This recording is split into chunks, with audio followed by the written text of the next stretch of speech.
Baik, Jujur semuanya, terima kasih buat Jujur yang masih tetap setia mendengarkan program acara Happiness Moment. Bahkan yang sudah tadi mendengarkan penjelasan dari Ibu Salin, sharingnya bagaimana di dalam sebuah pernikahan itu ada mengandung berkat, dan itu adalah rencana Tuhan mula-mula dalam seluruh kehidupan manusia nih Jujur. Dan masih terbuka di line interaktifnya di 085724011372, di 085724011372 sampai nanti pukul 6 sore. Program Bicara Happiness Moment masih menemani aktivitas Jogja semuanya. Nah, tadi ketika Ibu Salin sampaikan sharing firman bagaimana di dalam program acara Happiness Moment dengan temanya berkat di dalam pernikahan, Ibu, ada beberapa pertanyaan yang sudah masuk di studio Radio Jogja FM nih, Bu. Jadi Anton akan bacakan satu persatu pertanyaan yang masuk. Iya. Atas nama Aliyah di Cilacap nih, Bu. Shalom Cilacap. Pertanyaannya cukup menarik. Tadi sudah sempat Ibu singgung, tapi mungkin Aliyah terlambat mendengarkannya. Bagaimana menjaga keharmonisan di dalam pernikahan? Karena semakin lama usia pernikahan, maka seperti biasa saja, tidak seperti saat awal-awal menikah gitu. Yes. Bagus. Jadi istilahnya sudah gak keren lagi gitu. Tadi saya udah bahas ya, semakin lama udah 5 tahun menikah ya, udah 10 tahun menikah, udah mulai tawar. Yang awal-awalnya I love you, selamat pagi sayang, bagaimana tidurnya nyenyak, bla bla bla. Sekarang jangan kata I love you, bangun sudah siang. Kalau perlu sambil ditapa ya, Bu. Nah, saudara harus mengerti bahwa rumah tangga adalah kasih. Jadi kasih itu nggak bisa dibatasi dengan umur atau waktu. Artinya mau baru menikah atau sudah lama menikah, kasih itu harus terwujud, karena ingat rumah tangga adalah kasih, dan kasih itu adalah Kristus. Pertanyaan saya, apakah saudara sampai hari ini merasakan bahwa Tuhan stop mengasihi saudara? Kan tidak. Nah, demikianlah rumah tangga itu menyatakan kasih Tuhan. Rumah tangga adalah penyataan dari kasih Tuhan. Saya ulangi lagi, rumah tangga adalah penyataan dari kasih Tuhan. Jadi bukan saudara melakukan apa yang jadi bagian saudara atau keinginan saudara, tapi lakukan keinginan Tuhan. Saya percaya, entah ini rumah tangga baru menikah 1 tahun atau 10 tahun sekarang, saya percaya kalau saudara membiarkan kasih Tuhan itu ada dalam rumah tangga saudara untuk memproses laki dan perempuan menjadi satu dalam rencananya, saya percaya kasih itu akan terus mengalir dan saling memperhatikan, saling mengasihi, mewujudkan cinta yang Bapa kasih. Dan anak-anak itu adalah, ingat, itu adalah wujud dari kasih Bapa. Jadi kalau ada anak-anak, kita semakin sebenarnya kasih itu muncul lagi. Dan ingat, anak-anak selalu melihat kita, melihat apa yang kita lakukan dengan pasangan kita. Dia akan melihat, kalau laki-laki akan melihat ayahnya, apa yang ayahnya lakukan dengan ibunya, apalagi anaknya udah laki-laki yang sudah umur cukup dewasa, 17 tahun ke atas, mungkin dia lagi senang dengan seorang wanita yang lain, dia akan melihat apa yang ayahnya lakukan dengan ibunya, kata-kata apa yang diucapkan, dia akan tercopy paste di dalam pikirannya, dan dia akan lakukan kepada pasangannya. Sama dengan ibunya seperti apa di rumah, memilih kata-kata yang baik. Jadi gini, seorang ibu harus bisa memilih kata-kata yang baik kepada suaminya, kepada anaknya. Karena anak perempuan waktu melihat ibunya bisa berbicara dengan baik, dengan kata-kata yang baik, walaupun dalam keadaan yang tidak mengenakan, mungkin ada pertengkaran-pertengkaran kecil, tapi ibunya tetap bisa mengelola kata-kata dengan baik, anaknya akan mengambil kata-kata itu dan dia akan melakukannya dalam pernikahannya dia. Jadi figur seorang ayah dan ibu itu membantu anak-anaknya untuk bisa melangsungkan sebuah pernikahan ke depan dari sifat karakter yang mereka jalani di dalam rumah tangga mereka. Nah, bagaimana supaya bisa berharmonis? Seperti teman kita yang baru bertanya dari Cilacap, gampang sebenarnya. Kasih itu harus terus terjadi dalam rumah tangga, ya. Makanya saya tadi sudah sampaikan di awal tadi, jika seorang istri berkata, kok suami saya kok cukup keras sekali temperamen dan bla bla bla, gampang. Jangan kesuka kata-kata yang tidak baik. Baca 1 Petrus 3 ayat pertama dan 2, bahwa kita tunjukkan sifat karakter kita yang baik, dan nanti tanpa kata-kata kita, ya, karakter kita itu akan mengubahkan suami kita. Dan itu cara Tuhan. Seperti Alkitab katakan di dalam ayat itu lagi selanjutnya sampai dengan ayat yang ke-7, seperti Sarah menamai Abraham adalah tuannya, Ya, demikian kita wanitanya Allah di dalam Tuhan, dalam pernikahan kita. Kita harus terus menganggap suami kita adalah Tuhan kita. Nah, bagaimana mungkin yang bertanya lagi dari pertanyaan ini bahwa bagaimana dia nggak bekerja? Come on, pekerjaan itu bukan dipaksakan, tapi pekerjaan Tuhan akan buka pintu-pintu untuk suami kita masuk ke sana dan dia akan diberkati oleh Tuhan. Jadi, bagaimana supaya bisa harmonis rumah tangga? Selalu ucapkan kata-kata kasih di dalamnya. Ya, kasih itu ada di dalamnya mengandung tentang apa? Mengampuni. Ya, kasih itu melupakan semua kesalahan. Kasih itu menerima. Itu kasih. Jadi kalau menikah, ya, karena memang Tuhan menyatukan, saya percaya ada tujuan yang luar biasa. Pernikahan itu adalah menyatakan kasih Kristus. Pernikahan itu bukan paksaan, pernikahan itu bukan pelarian, pernikahan itu bukan hal yang dicoba-coba. Pernikahan adalah rancangan Tuhan untuk dua menjadi satu dalam berkat-berkat yang luar biasa. Jadi saudara harus mengerti bahwa jika Tuhan hadir dalam rumah tanggamu, pasti ada keharmonisan yang terjadi. Walaupun banyak masalah, dan ingat itu bukan masalah, itu proses. Untuk apa? Menghadirkan dua karakter ini menjadi satu dalam karakter ilahi, itu proses. Itu bukan masalah. Jadi jangan bilang ini masalah besar. Lalu kita akhirnya mengcopy lagu Pulangkan Saja Aku Pada Ibuku. Oh, come on please. Ya. Apa yang dipersatukan oleh Allah tidak dapat diceraikan oleh keadaan manusia apapun. Jadi tetap ada harmonis kalau engkau menghadirkan Tuhan di dalam rumah tanggamu. Haleluya. Yes, itu dia dari Cilacap ya. Oke. Ya. Lalu ada juga pertanyaan atas nama Mama Ling yang ada di Surabaya. Oke, Shalom Surabaya. Ya. Ya. Citra pernikahan seperti apa yang diingini Tuhan yang tadi sempat Ibu singgung? Suami saya tinggal terpisah karena faktor pekerjaan dan 3 bulan sekali baru pulang. Dan itu pun hanya beberapa hari saja di rumah. Yes, ada satu ayat Tuhan berkata, juga berdua harus berdoa. Berpisah itu karena memang tujuan untuk berdoa. Dalam doa itu adalah pekerjaan, ya tentu pekerjaan dan sesuatu. Tetapi harus dibicarakan bersama-sama supaya jika engkau tidak sanggup bertarak. Nah ini, bertarak artinya salah satu pasangan itu ya karena sudah terikat dalam pernikahan harus satu, ya. Ini jangan lama-lama, nanti bisa bikin dosa nanti. Nah, jadi berdoa. Kalau pekerjaan ini memang adalah dari Tuhan, saya percaya semua akan baik-baik saja. Ya. Rumah tangga harus bukan, pekerjaan itu dicari bukan karena uangnya, Saudara, ya. Karena uang, akar kejahatan, cinta uang. Dan karena itu banyak orang berbuat jahat. Betul rumah tangga butuh uang, tapi uang yang hadir adalah uang yang benar-benar sesuai dengan kehendak Tuhan, sehingga pernikahan ini baik adanya dan memuliakan nama Tuhan dalam segala sesuatu. Jadi bagaimana caranya jika memang citra diri ini, citra diri yang sama-sama adalah citranya Tuhan Yesus, ada karakter-karakter ilahi yang terus terjalin. Saya percaya walaupun mungkin jauh dalam pekerjaan, suaminya jauh, tapi karena suami berjalan dengan citra diri ilahi, ya, karakter-karakter ilahi itu ada dalam diri suami, ada buah-buah roh, itu maksudnya, ya. Saya percaya suami akan menjaga kekudusan, ya, dan dimanapun suami berada dia harus ingat dia udah terikat dengan istrinya menjadi satu. Dan ingat, palu keadilan itu adalah punya Tuhan, bukan punya hakim, bukan punya manusia, punya Tuhan. Jadi istri harus terus dalam doa untuk menjaga suaminya dalam doa, sehingga pekerjaan yang dilakukan tetap diberkati oleh Tuhan dan kembali ke rumah dalam sukacita ilahi, karena memang Tuhan hadir dalam rumah tangga, ya. Jadi rumah tangga itu nggak boleh dipisahkan oleh pekerjaan. Dalam arti, ya, setiap keadaan situasi berbeda-beda. Ada pekerjaan yang memang suami harus berjauh, tapi bukan dipisahkan oleh pekerjaan. Itu maksudnya. Dengan kata lain harus kembali bersatu. Harus kembali membangun mesbah keluarga dalam rumah tangganya. Harus kembali menyatukan pesan-pesan roh dalam rumah tangganya. Dan saya percaya istri yang berdoa akan menjaga suaminya tetap aman dalam tangan Tuhan. Oke, itu dia.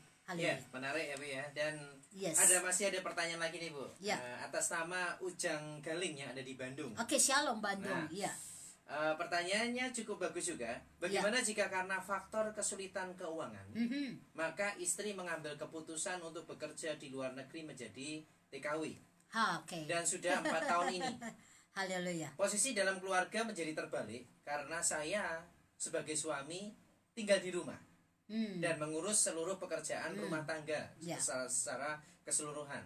Dan hal ini menjadi bahan omongan dari keluarga besar dari pihak istri. Nah, apa yang saya lakukan dengan masalah ini? Pertanyaannya ini memang banyak yang mengalami kenyataan ini ya. Ya, istilahnya posisi. Sebenarnya begini, suami bekerja atau istri yang bekerja tidak ada masalah sebenarnya, ya. Karena Tuhan kasih dua-dua ada kesanggupan, hikmat untuk mengerjakan apapun. Yang jadi persoalan adalah waktu saudara, mungkin istri merasa, ya udah bekerja di luar negeri aja uang lebih banyak. Tadi saya sampaikan tadi, jangan sampai rumah tangga menjadi korban oleh karena uang, saudara. Ingat itu baik-baik, ya. Betul rumah tangga butuh uang, tapi bukan uang mengatur rumah tangga. Ingat itu baik-baik. Lalu akhirnya istri bilang, ya udahlah, nggak ada kerjaan di sini, saya kerja di luar negeri, gitu. Lalu istri merasa bahwa tenaganya ini kuat sekali bekerja dengan luar biasa, lalu dia mau lupa tanggung jawabnya sebagai seorang istri karena cukup lama bekerja di luar negeri, ya, 1 tahun, 2 tahun, baru bisa pulang, dan 3 tahun, dan seterusnya. Come on, please. Perlu berdoa lagi, pekerjaan apa yang akan saudara kerjakan. Bukan, nah tadi dibilang karena faktor keuangan, ya kan? Sebenarnya Tuhan, ingat saudara, saya katakan dia ulang-ulang, pernikahan adalah rancangan Tuhan. Berarti rancangan Tuhan adalah damai sejahtera. Berarti rumah tangga ini ada berkat di dalamnya. Kosong tadi, Tuhan isi berkat. Nah, pertanyaan saya, waktu mengambil langkah untuk bekerja ke luar negeri, salah satunya apalagi istri, sudah berdoa belum? Karena saya percaya kalau dengan doa ada hikmat Tuhan yang mengalir, ya. Ada banyak orang pergi kerja jauh-jauh supaya dapat uang banyak, tapi akhirnya, maaf kata, yang terjadi malah ada dosa perzinahan di dalam pernikahan itu.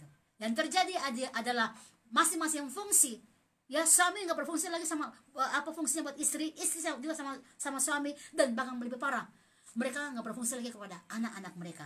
Anak dititip sama oma, sama opa, tanggung jawabnya mereka berdua dikasih kepada orang lain dengan alasan karena mereka berdua bekerja. Come on please, harus disadar. Nah, saya bagikan poin ini penting. Rumah tangga adalah berkat, dan berkat ini melahirkan keluarga ilahi. Nah, keluarga ini penting. Mengapa, saudara? Ya, ini dia. Yang pertama, karena keluarga adalah rencana Allah melahirkan keturunan ilahi. Dari 2 tadi menjadi 1.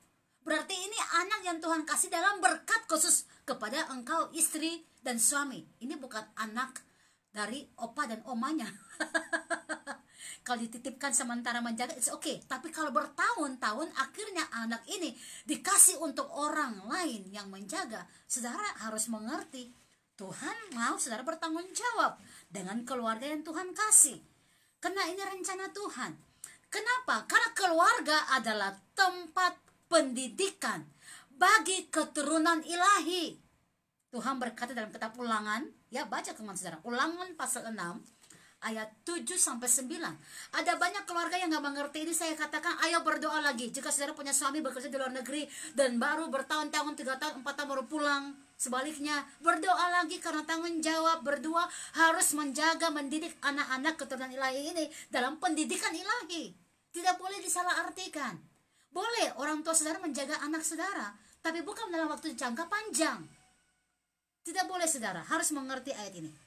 Ulangan 6 ayat 7-9. Demikianlah firman Tuhan. Ya.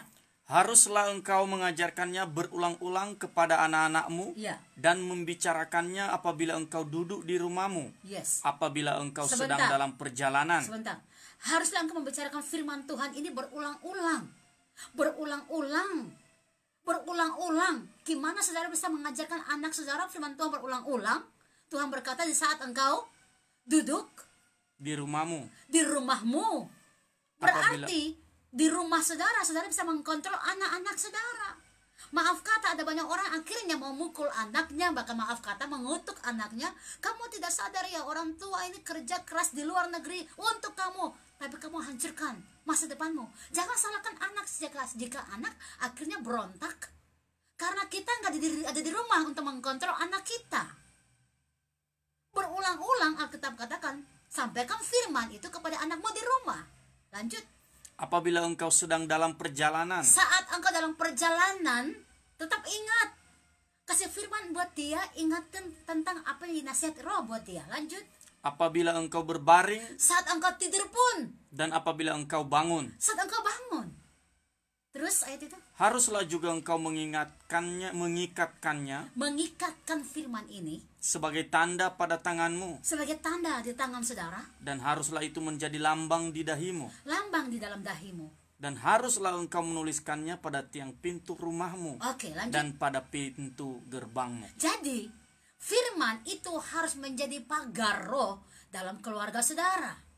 Karena firman adalah cara Tuhan berbicara buat engkau. Buat ini, buat itu, kerjakan ini, kerjakan itu. Jangan keluar negeri, harus keluar negeri. Atau apapun Tuhan akan bicara kalau firman itu tinggal dengan engkau dan anak-anakmu. Jadi harus dimengerti saudara, ya. Saya tidak alergi untuk orang bicara bahwa ada pekerjaan yang jauh, itu wajar banget. Tapi harus berdoa bersama-sama untuk hal sesuatu. Jangan sampai orang, karena kita berkata ada banyak orang karena memburu uang, makanya celaka di sana, saudara. Ya. Dan harus ingat, jangan menyepelekan Tuhan untuk menyatakan berkatnya kepada saudara. Dengan kata lain, bekerjalah dengan kapasitas yang Tuhan percayakan bagi saudara. Jangan keluar dari kapasitas ilahi atau jalur Tuhan. Nanti ada dosa di sana. Karena ingat, saya katakan di awal tadi, iblis bekerja untuk menghancurkan, bukan menyatukan. Tuhan menyatukan. Dua pasang menjadi satu dan Tuhan melahirkan keturunan ilahi supaya berkat-berkatnya dinyatakan di situ. Nah, makanya penting banget suami istri harus berbicara untuk bekerja dalam pekerjaan, berbicara dengan doa, saudara. Ya, berdua mulai berbicara lalu mulai berdoa. Tuhan, mana yang harus kami putuskan? Karena ini bukan lagi pikiran suami sendiri, ya, menikah, tapi kalau pikiran suami sendiri, pikiran istri sendiri, ini bahaya. Menikah itu satu pikiran dalam pikiran Kristus, saudara. Menikah itu satu hati dalam hati Kristus. Menikah itu adalah satu pesan dalam Tuhan. Ya, saudara harus mengerti apa yang Tuhan mau. Ada banyak rumah tangga akhirnya, maaf kata, ya, membesarkan anak-anak dengan uang, akhirnya anak-anak hancur semua. Apakah ini tujuan rumah tangga yang dibangun oleh Tuhan? Tidak. Rumah tangga yang Tuhan bangun adalah rumah tangga menyatakan akan mujizat dan kebesaran Tuhan, kehendak Tuhan, supaya dikatakan berbahagia. Apakah ada orang punya rumah tangga yang punya uang banyak berbahagia? Belum tentu. Saudara punya rumah seperti istana, tapi kalau istana seperti neraka orang-orangnya bertengkar terus, itu bukan bahagia. Ya, saudara punya mobil mewah, ya, tapi nggak menikmati mobil mewah, saudara. Kenapa? Bahwa hati gundah gulana karena bertengkar dengan istri terus. Apakah ini bahagia? Jadi uang tidak pernah menentukan saudara punya rumah tangga bahagia. Tapi Tuhan kalau hadir, rumah tanggamu pasti akan bahagia. Saya kasih contoh klasik lagi dari Abraham dan Sarah. Ya, Alkitab katakan Abraham orang yang paling diberkati dari semua manusia. Dia diberkati luar biasa. Dan waktu dia harus pindah ke kota A, ke kota B, ya, Sarah ikut dia terus.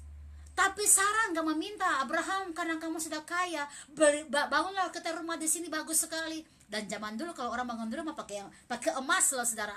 Ya, pakai hal-hal yang membuat rumah ini mewah luar biasa. Bukan hanya batu bata, tapi ada pernak-pernik yang ditaruh di situ yang melambangkan kemewahan rumah itu. Bisa aja seorang istri Sarah berkata, kamu pindah-pindah kemana-mana dan kamu udah kaya, ayo kita berhenti loh di sini, bangun rumah mewah yuk. Tidak, Sarah tetap ikuti Abraham kemanapun dan tinggalnya mereka di mana, saudara? Mereka membangun bukan rumah, tapi kemah-kemah. Tujuannya apa Abraham bangun kemah walaupun sudah kaya? Membangun kemah untuk apa? Bersekutu dengan Tuhan. Untuk apa? Bertemu dengan Tuhan, makanya semakin kaya. Makanya keturunannya pun diberkati, Ishak pun diberkati. Nah, ini perlu tahu, saudara. Ini bukan uang menurunkan berkat. Anda kaya, uang Anda habis saat Anda meninggal, anakmu bisa jadi miskin. Karena bukan uang menentukan kekayaan keturunanmu, tapi hati yang takut akan Tuhan. Itu adalah berkat, kebahagiaan kekal. Jangan salah konsep. Jangan salah konsep. Kadang-kadang saya banyak orang ya memberhalakan pekerjaan, memberhalakan uang. Ini berhala, saudara. Dan akhirnya mereka terjebak di sana, hancur rumah tangga, keturunannya pun hancur. Tapi orang yang bekerja dengan berkat yang diberkati, seperti Abraham diberkati, lihat keturunannya pun diberkati sampai kita. adalah keturunan Abraham juga diberkati. Mengapa? Selalu waktu pindah-pindah membangun mesbah doa. Mesbah keluarga ini penting. Sarah nggak minta apa-apa. Sarah tetap melekat mendukung suaminya dan berdoa supaya betul keturunannya hadir dan diberkati oleh Tuhan, dan itu yang terjadi. Iman mereka mengerjakan perkara-perkara yang besar. Jadi mari, jangan sampai saudara menyelamatkan keluargamu, rumah tanggamu dengan caramu. Karena rumah tangga adalah penebusan Tuhan. Tuhan sudah hadir sebelum engkau meminta sesuatu. Engkau hanya perlu bersatu, satu pikiran, ya, bersatu, satu hati untuk berdoa. Tuhan, kami harus buat apa? Kami harus melangkah kemana? Berdoa, dan Tuhan yang akan mengatur itu. Bukan saudara yang mengatur Tuhan, Tuhan yang mengatur saudara. Ya, jadi berkat ini adalah luar biasa. Makanya rumah tangga itu tanggung jawab setelah ada keturunan ilahi. Keluarga perlu dibangun dengan mendidik anak-anaknya dengan takut akan Tuhan. Berulang-ulang bicarakan firman ini, berulang-ulang meneguhkan firman ini. Saat mereka dikuatkan dalam firman, maka mereka pun layak menerima berkat, dan mereka bagikan juga kepada anak cucu mereka sampai 7 keturunan. Tuhan akhirnya dipermuliakan. Haleluya, haleluya. Ya, kita lanjut terus berikut. Yes. Masih ada pertanyaan lagi, Bu, atas nama Holil Zaki yang ada di Malaysia nih. Oke, Malaysia, shalom. Ya, shalom Malaysia. Oke. Kami menikah tanpa persetujuan keluarga karena faktor keluarga besar kami masih Muslim dan tidak setuju dengan hubungan kami karena kami percaya kepada Tuhan. Nah, apakah ada kutuk dalam pernikahan kami ini? Lalu jika ada kutuk, apa yang harus kami lakukan? Ya, oke. Pertanyaan yang baik. Memang kadang-kadang pernikahan ini banyak sekali hal yang terjadi. Saya ingin katakan, Alkitab katakan begini ya. Orang yang sudah kudus menguduskan yang belum kudus. Sederhana. Jangan pasrah. Tetap berdoa dengan takut akan Tuhan. Karena waktu saudara berdoa, saudara mencari Tuhan dengan sungguh-sungguh, cara Tuhan akan terbuka buat saudara. Ya, kami punya satu orang pelayanan mengalami hal yang sama seperti itu. Tapi saya ingin katakan lagi, jangan persoalkan apa yang menjadi tantangan-tantangan. Semua sudah menjadi satu. Sekarang berdoa sama Tuhan supaya bagaimana Tuhan hadir di tengah-tengah, dan Tuhan mulai bekerja antara suami dan istri karena keturunan ilahi itu ada di situ, gitu ya. Jadi harus berdoa kembali, memohon kepada Tuhan pengampunannya dan minta Tuhan kasih arah, ya. Dan saya sarankan ketemu dengan pemimpin rohani supaya saudara punya iman terus dibangun oleh Tuhan dan mengalami hal-hal yang menjadi pemulihan dalam rumah tangga saudara. Itu dia. Haleluya. Ya, baik, kita break dulu sejenak, Bu, di program Yes, Happiness Moment di kesempatan sore hari ini. Jadi Ross masih terbuka di line interaktifnya, silakan di 085724011372, di 085724011137. Haleluya. Kita kembali lagi.